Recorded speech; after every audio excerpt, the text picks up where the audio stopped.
Deus, ele existe, ele se importa, nós precisamos da existência dele para termos vidas plenas e felizes?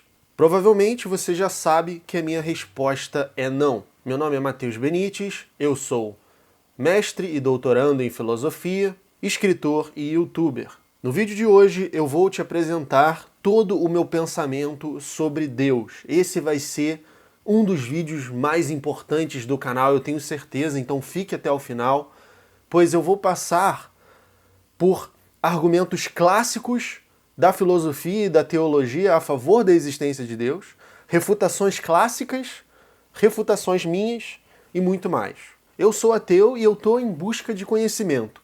Se alguém me convencer da existência de Deus, eu prometo para vocês que eu vou deixar de ser ateu. O meu compromisso é com a verdade, não é com ideologia ou promoção do ateísmo. Isso não significa que eu vá cultuar esse Deus, se esse Deus for provado. Aí já entra uma questão diferente. Se fosse provada a existência de um Deus, eu o cultuaria? Depende. No meu livro, eu argumento que a imanência é superior à transcendência, no sentido de uma eternidade imutável e absoluta.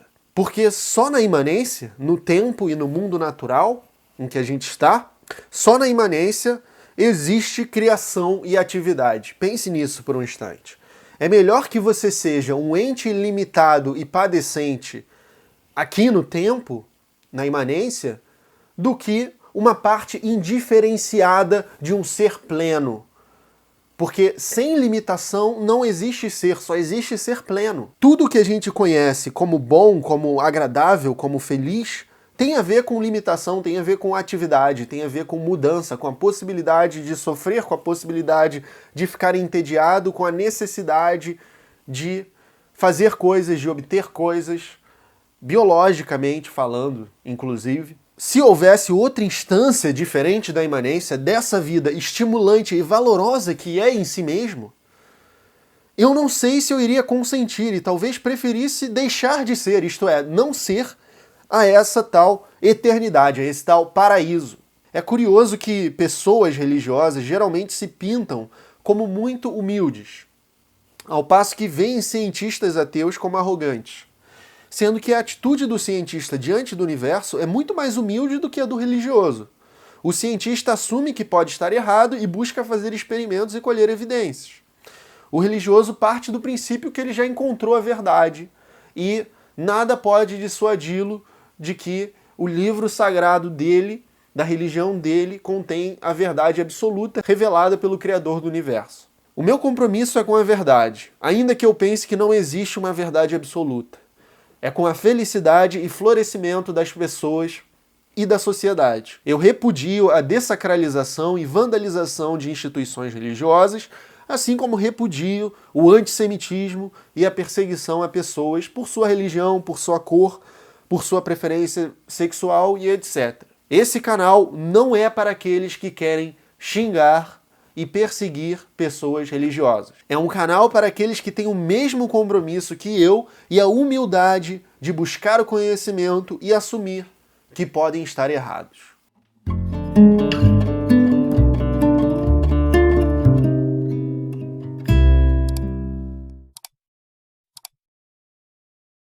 Antes de tudo, eu gostaria de te convidar a se tornar membro do meu canal clicando no botão Seja Membro abaixo do vídeo. Por R$ 4,99 por mês, você terá benefícios como meu curso exclusivo e contínuo sobre as obras de Friedrich Nietzsche, vídeos só para membros como dicas de leitura e escrita acadêmica, agradecimento nos vídeos e participação de um grupo do WhatsApp comigo e outros membros. Também é uma forma de assegurar o crescimento deste canal, que depende da visibilidade e apoio de vocês para existir. Clique no botão Seja Membro. Se fosse provada a existência de um Deus, ele teria muito o que responder, começando pelo argumento do Deus oculto. Nas palavras de Woody Allen, qual é a brincadeira preferida de Deus? Pique-esconde. Uma forma cômica de expressar o que, em outras palavras, pode ser dito como: se Deus existe e é bom, por que ele foi tão inacessível e oculto?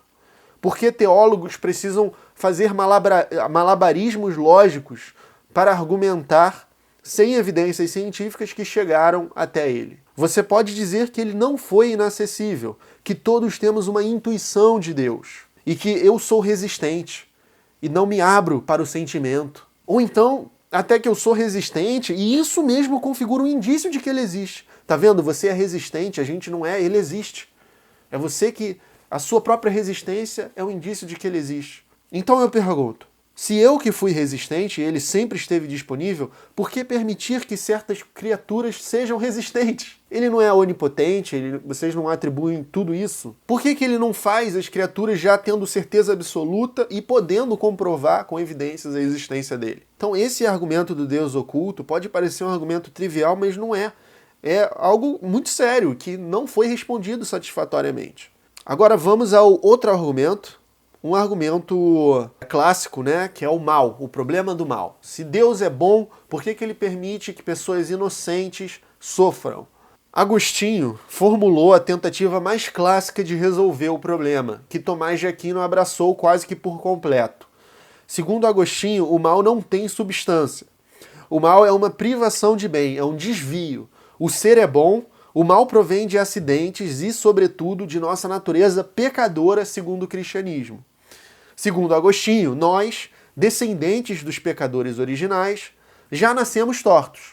E, para a salvação, temos que nos endireitar, encontrando o caminho cristão. E, mesmo assim, precisamos do auxílio da graça divina. Deus é bom e quis nos fazer livres para escolher entre o bem e o mal. Por ser bom, ele quis nos dar a liberdade, mas para fazer isso ele teve que aceitar a possibilidade de que a gente peque. E ele também é onipotente e onipresente e onisciente, então ele sabe que a gente vai pecar e ele deixa acontecer mesmo assim. Isso para mim é um problema ético. Vamos refutar este argumento. Primeiro, chamar o mal de ausência de bem não resolve o problema de que os seres sencientes continuam tendo um sofrimento real. Essa crítica já foi formulada por David Hume e eu concordo com ela.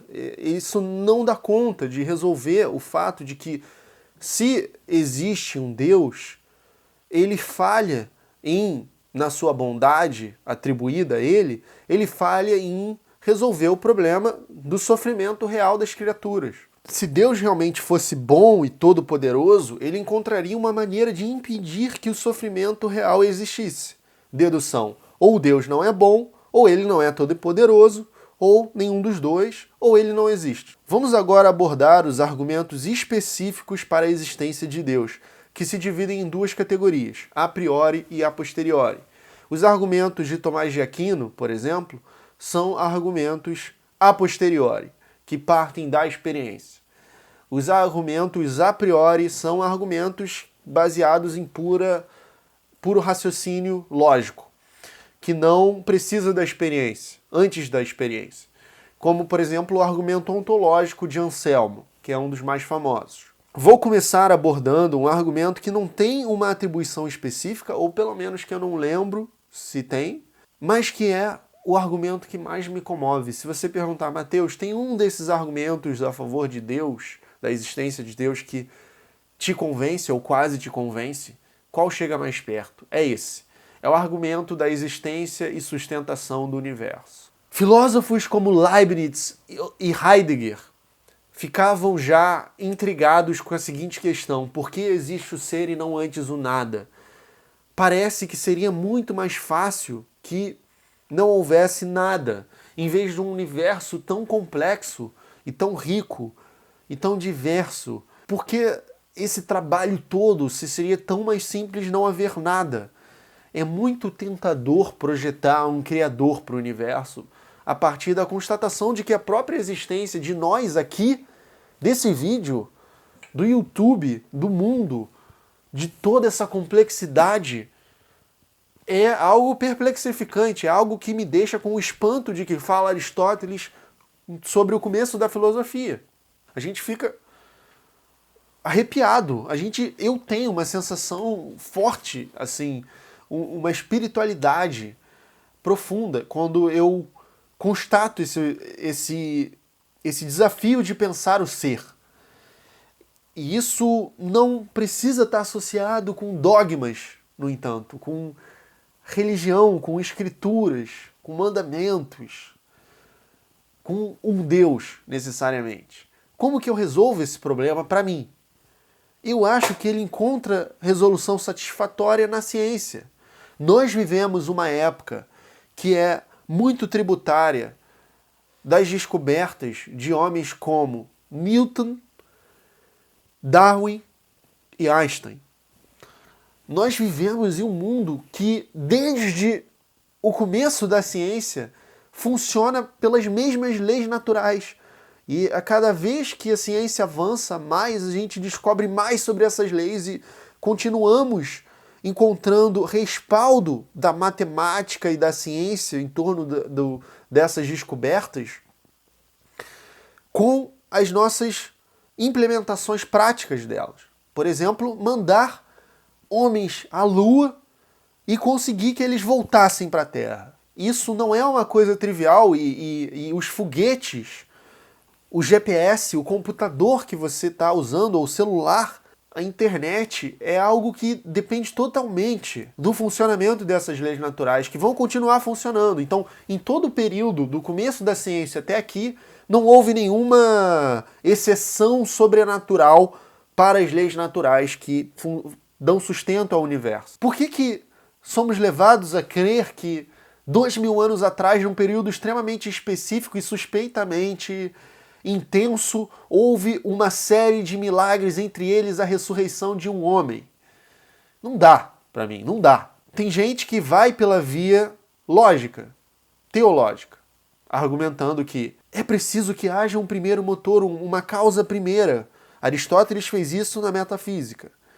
Tomás de Aquino contrabandeou a metafísica de Aristóteles para fundamentar a filosofia católica no período medieval. Se você se perguntar, voltando na teia de causalidades, o que foi o começo de tudo, você chega, segundo Tomás, em Deus, segundo Aristóteles, no motor imóvel. Algo que não tem uma causa, ou que não tem um movedor. E isso precisaria ser Deus para Tomás. Mas como argumenta Richard Dawkins, e eu concordo com ele, por que Deus estaria imune à regressão? A gente podia continuar a regressão e perguntar, e quem criou Deus? Ah, outro Deus? Ah, outra coisa? Por que ele está imune?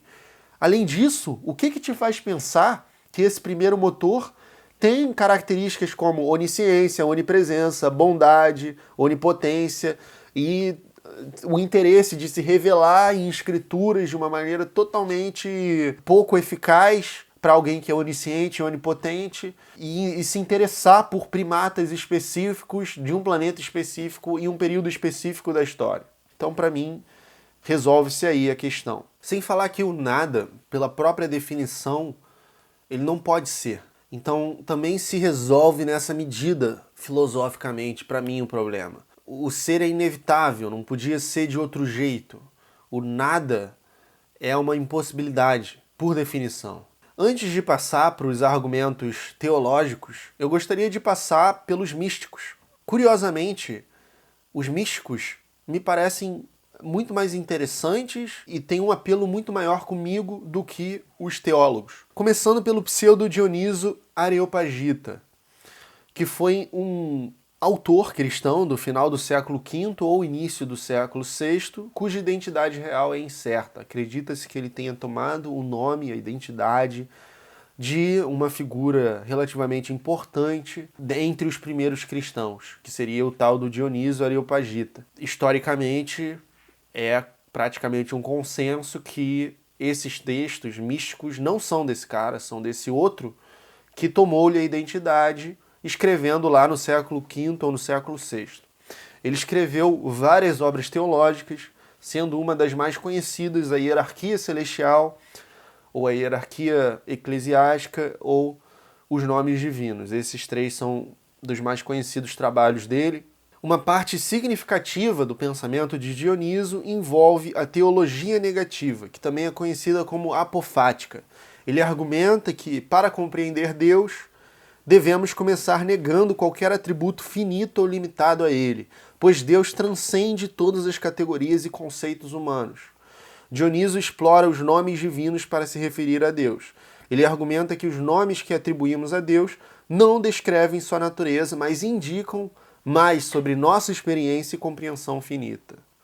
Por exemplo, chamar Deus de bom não significa que Deus seja bom como entendemos a bondade humana, mas que ele é a fonte de toda bondade. Isso me lembra um pouco Platão em textos como Banquete, quando ele está falando do bem, do belo, e que tem diferentes graus. Por exemplo, a beleza física é um grau inferior da beleza moral, que é um grau inferior da ideia mesma de beleza.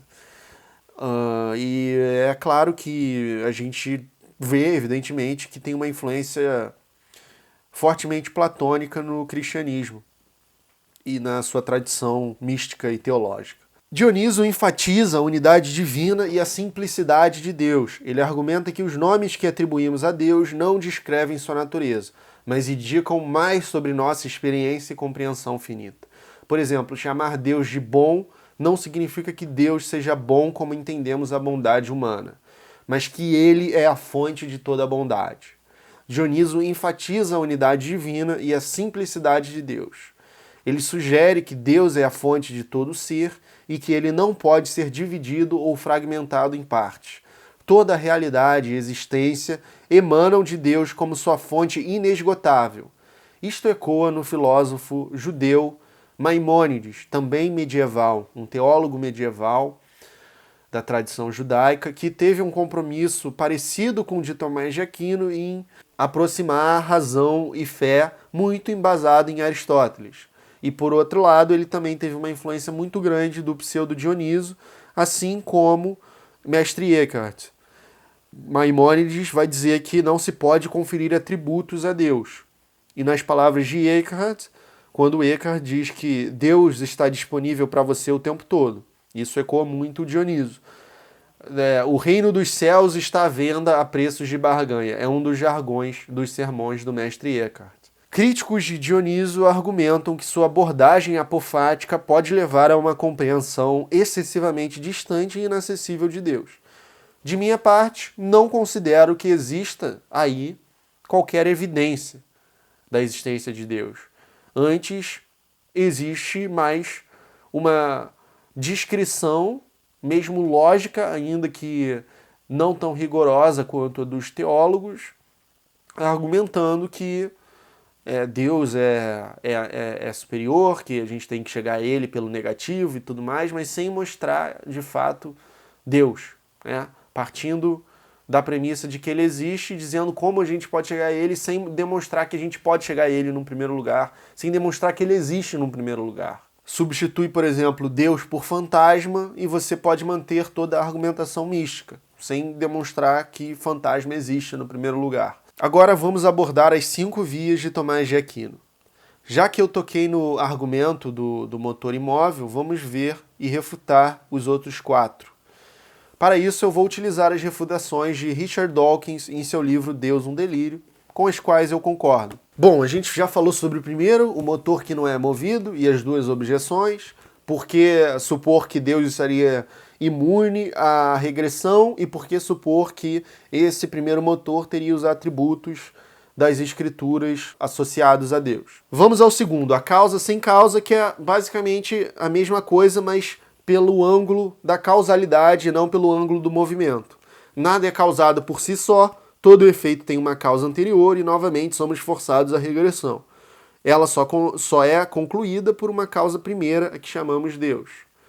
Terceiro, o argumento cosmológico.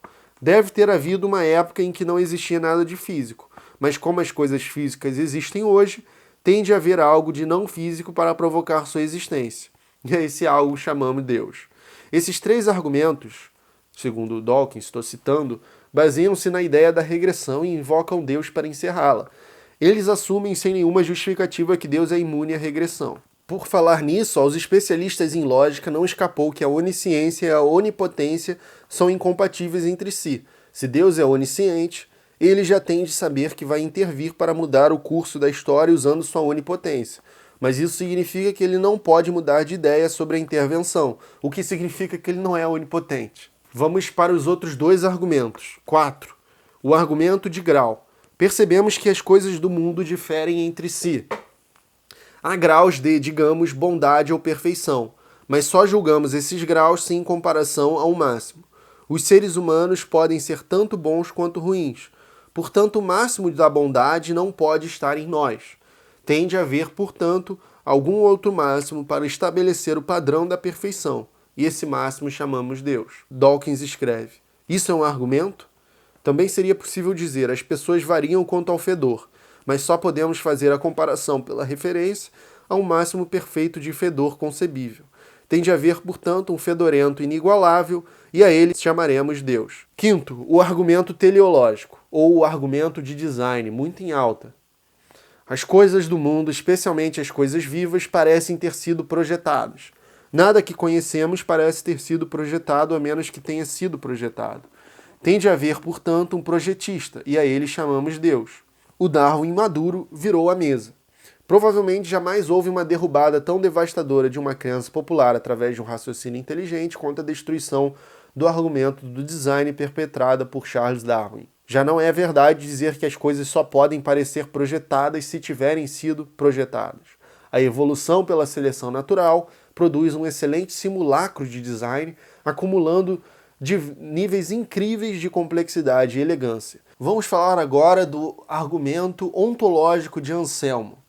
O argumento de Anselmo de Canterbury, outro teólogo medieval, é famoso e se dá em 4 passos lógicos. Aqui vão eles. Definir Deus como ser supremo, o ser do qual nada maior pode ser concebido. Imagine um ser mais grandioso do que qualquer outra coisa que você pode pensar. Argumentar que se podemos conceber a existência de Deus, então a existência de Deus é possível. Afirmar que a existência é uma característica maior do que a não existência. Por fim, concluir que se Deus é o ser do qual nada maior pode ser concebido, então Deus deve existir, pois a não existência seria contraditória à sua definição como o ser supremo. As objeções são também diversas. Gaunilo, contemporâneo de Anselmo, criticou o argumento, sugerindo que poderíamos usar a mesma lógica para provar a existência de qualquer coisa perfeita, como uma ilha perfeita. Ele argumenta que o simples fato de conceber algo perfeito não implica sua existência no mundo real. Eu gosto muito também da objeção de Immanuel Kant, o filósofo iluminista. Kant argumentou que a existência não é uma propriedade real, mas sim um conceito lógico. Ele afirmou que a existência não é uma característica que pode ser adicionada a algo para torná-lo maior ou melhor. Portanto, a ideia de que a existência é uma característica perfeita não é válida. Em suma, em outras palavras, Anselmo se equivoca ao saltar do ser maior de Deus ou da ilha para o precisar existir por conta disso. Muito bem, Kant. Vamos ao argumento causal de Descartes. O filósofo racionalista René Descartes argumentou que a ideia de um ser perfeito existe em nossa mente. Ele observou que as ideias têm uma causa, e como a ideia de Deus é uma ideia clara e distinta, mais real e perfeita, ela deve ser causada por um ser que possui a realidade formalmente, realidade objetiva, contida na ideia. A única explicação adequada para a existência da ideia de um ser perfeito é que esse ser perfeito, ou seja, Deus, é a causa de sua própria existência. Deus é uma substância que existe necessariamente e não depende de nenhuma outra causa. E segundo Descartes, criaturas imperfeitas como nós não poderiam pensar em algo perfeito, algo maior que elas. Eu fico francamente perplexo com esse argumento tendo sido proposto por Descartes, um homem tão rigoroso em questão de método. Se a ideia de Deus é inata, como Descartes sugere, isso não significa necessariamente que Deus exista objetivamente no mundo real. É parecido com o argumento do Anselmo. Descartes fundamentou sua filosofia na dúvida metódica. Mas, se Deus é perfeito, por que permitiria que nossas mentes fossem suscetíveis a enganos e ilusões? Por fim, a existência da ideia de Deus pode ser explicada por outras causas, como a experiência sensorial, subjetiva ou a cultura. Existem diversas religiões e é muito mais provável, do ponto de vista antropológico, do ponto de vista histórico, do ponto de vista cultural, do ponto de vista científico, que a religião é um fenômeno cultural e totalmente de origem humana. não tem nada de transcendente em torno disso, a dizer pelo relativismo cultural, pela diversidade de deuses existentes e pela importância que a região e o povo específico e suas características e seus costumes têm nessa deliberação sobre Deus, sobre os dogmas e tudo mais. Conclusão. Por todos esses motivos, eu não acredito em Deus. E no meu livro e em outros vídeos eu forneci os motivos pelos quais eu não acredito especificamente no Deus das Escrituras cristã, judaica, islâmica, das religiões mais proeminentes. Para concluir o vídeo, eu gostaria de ler um trecho do meu livro, Ser Ateu. Certa vez, uma amiga me perguntou: "Você não acha que o ateísmo acaba sendo uma espécie de crença?" Uma pergunta típica e muito válida, a que respondi: "Sim, com certeza. O ateu assume uma posição tanto quanto o religioso, mas no sentido contrário. O que não assume nenhuma posição é o agnóstico." Vale a pena nos determos um pouco na distinção entre o ateu e o agnóstico. Particularmente, concordo com a crítica de Richard Dawkins ao agnosticismo expressa em seu livro Deus, um Delírio. O biólogo é lúcido ao afirmar, na seção A Pobreza do Agnosticismo, que, cito, "o fato de que não se pode nem comprovar ou contraprovar a existência de alguma coisa não coloca a existência e a inexistência em pé de igualdade." Dawkins, como o grande Bertrand Russell antes dele, argumenta que o ônus da prova, a tarefa de provar sua posição, deve recair sobre os crentes, e não sobre os incertos ou não crentes. Um ateu não pode provar a não existência de Deus, porém, da mesma maneira, ele não pode provar a não existência de um bule celeste ou de um espaguete voador no espaço. Uma vez que os fatos científicos tornaram, aos olhos de Dawkins, extremamente improvável que o Deus abraâmico, tal como descrito nas escrituras das três grandes religiões do Ocidente, judaísmo, cristianismo e islamismo, exista, é moral e existencialmente justificável assumir a posição de um ateu e não a de um agnóstico. Então, a lição principal para extrair desse trecho é que não é uma questão de 50-50. Na verdade, a probabilidade está muito mais a favor da não existência de Deus. Mas a gente, como é compromissado com o conhecimento, a gente deve admitir que não se pode provar 100% a não existência de Deus. Não podemos ter uma certeza absoluta. O Dawkins, no livro dele, até faz uma tabela de uma escala de 1, acreditando totalmente em Deus, a 7, acreditando que é impossível que um Deus exista. Dawkins diz que ele próprio é um 6.9. Eu me coloco no 6, que é o que escolhe ser ateu, porque ele não acredita, e por esses motivos que eu expus aqui, é muito mais razoável do que ser agnóstico, que é uma posição pobre. Muito obrigado por assistir, compartilhe o vídeo, comente suas críticas, comente que outros argumentos você queria que eu abordasse e torne-se membro do canal para permitir que ele continue existindo e contribua com o trabalho de um jovem afoito e obcecado com conhecimento que não é rico como foram Platão, Aristóteles, Bertrand Russell ou Wittgenstein. Aqui vai o agradecimento aos membros atuais: Marjorie Meg, Vanessa Henning, a Cartesiana, Maria Assunção, a Nietzscheana, Sociedade do Conhecimento, Cláudio Pi, Lucas SG, Jadson Silva. Muito obrigado. Assista o meu último vídeo de por que as religiões fazem mais mal do que bem. Compre o livro Ser Ateu, torne-se um membro do canal e nos vemos em breve.